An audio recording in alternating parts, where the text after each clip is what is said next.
Saudações rubro-negras! Meu nome é Edivan Júnior e este é o Flanálise de Flamengo 2, Internacional também 2. Solta a vinheta, editor! Cobra coral, papagaio, vintém, viste rubro-negro, não tem pra ninguém.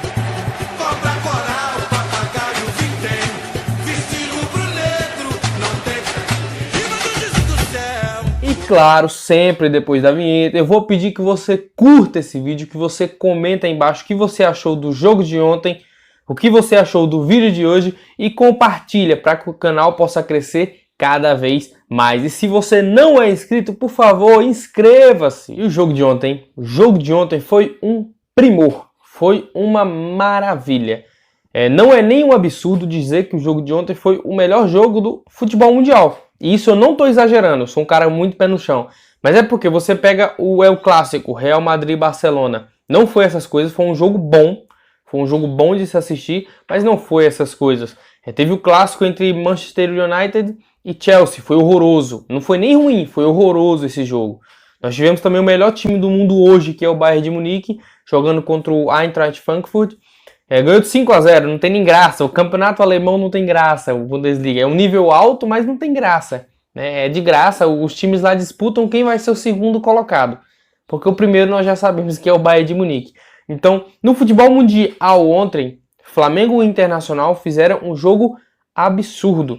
Extremamente técnico, extremamente tático, um jogo muito bem jogado, um jogo muito equilibrado, muito bom de se assistir, muito bom de se assistir. E como todo jogo muito bom e muito equilibrado, como foi Flamengo e Internacional ontem, cada time teve um tempo. O Internacional jogou melhor que o Flamengo no primeiro tempo, mas o Flamengo foi muito, mas muito superior no segundo tempo, que eu vou falar os motivos daqui a pouco. Começando pela escalação do Flamengo, de fato, eu entendi o Domenech colocar o Gerson na ponta esquerda, entendi colocá-lo o Gerson na ponta esquerda, apesar dele não ir tão bem quanto jogar como segundo volante, não tem nem comparação na verdade. O Gerson como segundo volante é o melhor jogador no Brasil, o melhor segundo volante no Brasil, tranquilamente, né?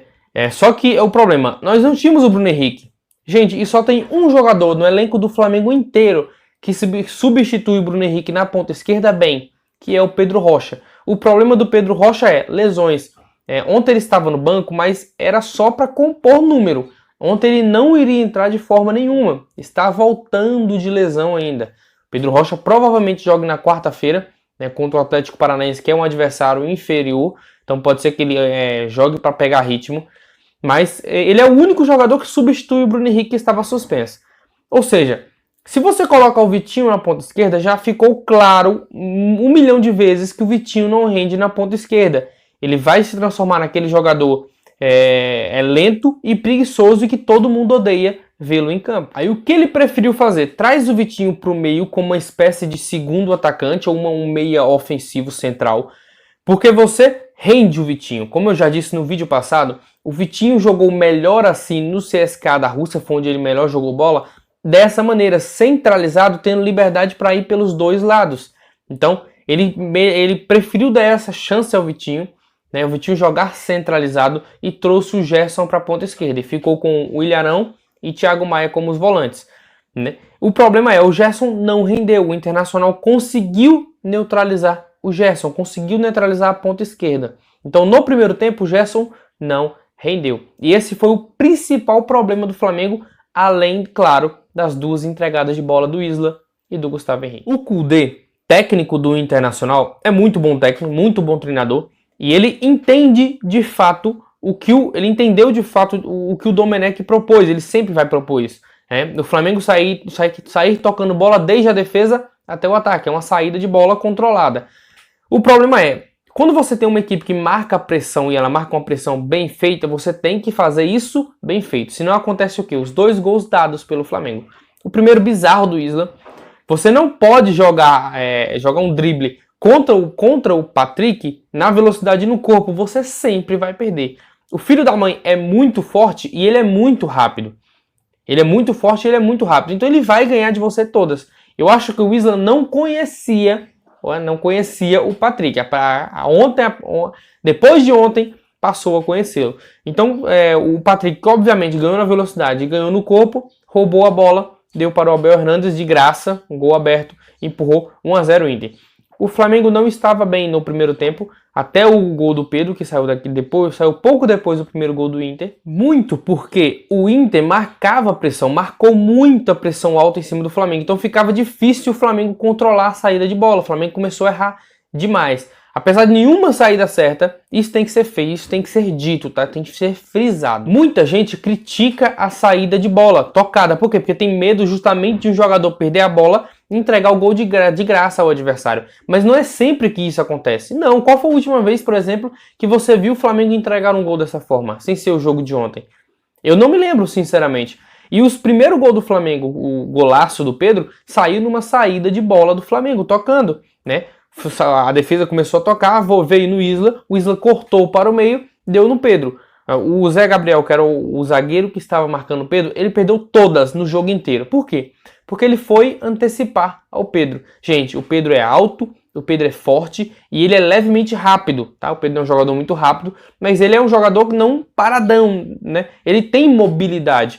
Então o Pedro ganhou todas em cima do Zé Gabriel. O Zé Gabriel tentava toda hora antecipar. Não dá, gente. O Pedro é forte, ele é alto, ele vai fazer o pivô em cima de você, ele vai girar em cima de você e quando você piscar, ele já tá longe.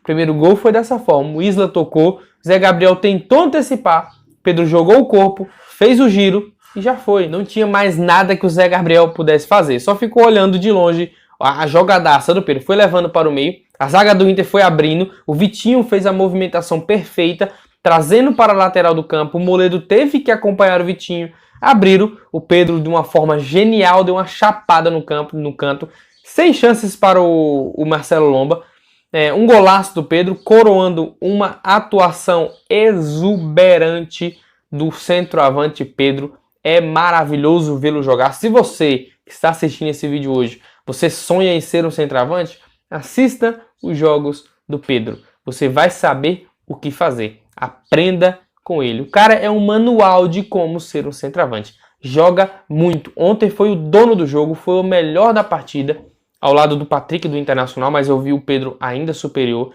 Jogou muita bola, mas muita mesmo. O Pedro, toda hora que o Flamengo jogava nele, todas, ele ganhou, ele dominava e ele esclarecia a jogada, deixava mais fácil para o time. E após o primeiro gol do Flamengo, o gol de empate do Pedro, como eu já disse, um golaço, o Flamengo conseguiu equilibrar a partida. O problema é que, pouco tempo depois, a partida estava equilibrada, pouco tempo depois, o Flamengo mais uma saída de bola. Essa também mais um erro bizarro do Gustavo Henrique. Ele tinha o Felipe Luiz na ponta esquerda extremamente livre. Era dar um chutão para lá, se o Felipe Luiz pegasse ou não era outra coisa. O Thiago Maia na frente dele. Ele tinha um chutão para qualquer outro lado. Ele demorou. Ele já não tinha o domínio da bola. Se você não tem o domínio da bola e um atacante está chegando para te marcar, chutão, amigo. Infelizmente não tem outra. É chutão. Mas ele demorou tanto, que o Abel Hernandes conseguiu sufocá-lo. O passe não saiu bem feito. Ele entregou na cabeça do Galhardo. Ele dominou e bateu de trivela na saída do Neneca sem chances. Primeiro, o Galhardo é um jogador bom. Mas que está numa fase absurda. Você não pode dar chances para cara como esse. Não dá, simplesmente não dá. Aí deu chance, deu gol de fato para o Galhardo. Ele não tinha nada a ver com isso. 2-1 Internacional. Desde então, o Flamengo sentiu o segundo gol do Inter. Impactou negativamente na equipe.